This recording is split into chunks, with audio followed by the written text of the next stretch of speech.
5 registered Diaspora Saccos, that's cooperative savings and cooperative societies that are already giving secure investments to diaspora. Actually, one of the largest Kenya USA Diaspora Sacco, they just had their AGM last weekend in Dallas. Yes. A month ago, the Kenya Qatar Diaspora Sacco also had its AGM in Doha. About a month ago, and our members participated. So that's one vehicle, one mechanism that exists. There are, of course, other mechanisms. The Diaspora Investment Club is a startup for that purpose. But obviously, the corporates, KCB, the financial institutions also have mechanisms for diaspora to invest. We were talking to the CEO of CMA, Capital Markets Authorities. They're also looking into what are the sweeteners, the incentives that can be made to invite diaspora and encourage them to invest in the securities market. But allow me also, Jason was raising the issue of spending a lot of money to ensure that, to validate titles. Maybe in this regard, technology is going to help, blockchain technology in particular. I am glad that government has constituted that committee and yes, technology, force, yes. that's right, that's looking into this area. Maybe just a simple explanation of blockchain technology. If one had 10 eminent lawyers, Nairobi, say senior counsels, look at a land title and 8 of them vote and say this title is clean, it's almost 100% certain that it's clean. Obviously, blockchain goes more than that. It's not just 8 eminent lawyers. Here you have not only thousands, but millions of people voting, and these are anonymous. They don't know each other. If a significant majority say this title is clean. So obviously, I'm using this to illustrate that technology is one way that's going to help bring down costs of validating land titles. And I'm glad government is moving in that direction. All right. And Max, looking at the broader scheme of things, as much as we want to see better trade relations between the two countries, there are still unfinished business, if I may say so. And this, of course, touches on the barriers to trade, the tariff barriers, the non-tariff barriers. And from your list of to-do things, perhaps how are we going to navigate through this to ensure that we sort of smoothen and make it easy for Kenyan companies to trade with the US-based firms? Abi, I think the answer, the answer is not one-dimensional. I believe strongly that it lies in dialogue. It lies in engagement, and a forum such as this is actually perfect for something like that, because then the perspectives are actually addressed round the table. It's not a group of technocrats having their own discussion and coming up with what they would say are proposals or policy pronouncements that may not necessarily have taken into account the various factors affecting that particular industry or that particular form of trade.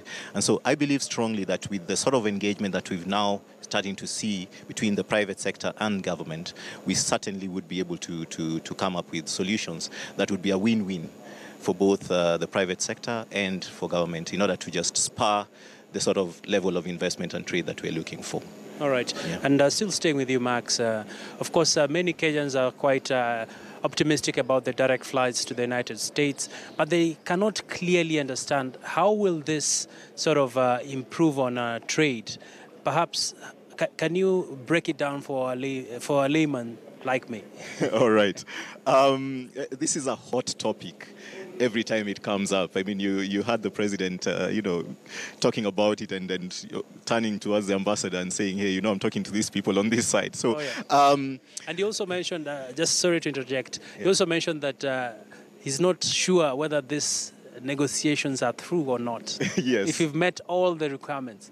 Yes. Well, I would imagine it's part of the process that is happening. I mean, we're pretty confident, just the way the president expressed, that we should be able to get that clearance from the bodies that are charged with ensuring that, that is pushed through the door. But to your question about the direct flights, one, if you look at, let's take a very simple example. Let's look at the agriculture space. And I want you to look at AGOA as well.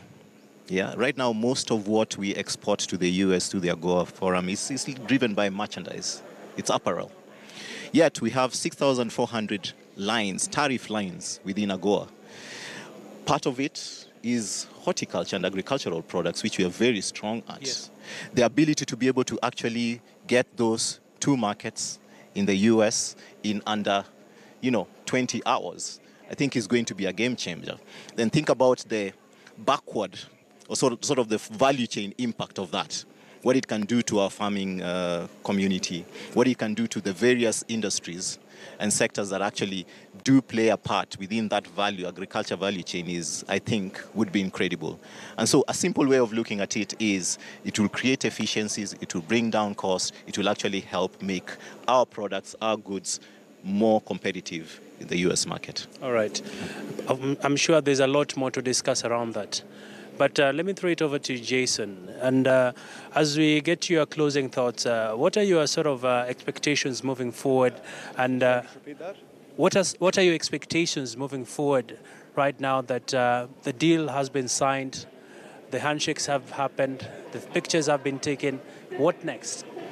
So our planning at the moment is we will break ground Q2 next year. We've split the project into essentially Unity West and Unity East. We'll be developing 384 units to start with on Unity West. And then I would say maybe halfway through that project, we'll go on to Unity East, which is a bigger piece of land. Mm-hmm. We're doing 1,200 units, and it's between the 6 to 7 year project. Obviously, the speed of construction, the speed of development will be determined by the speed of sales. Now, we've got a very, very bullish outlook. I think we can leverage on the fact that Tartu City has done a lot of groundwork themselves. And I think we will complement one another, us and Tartu City. So, so Q2 next year, we should break ground. All right.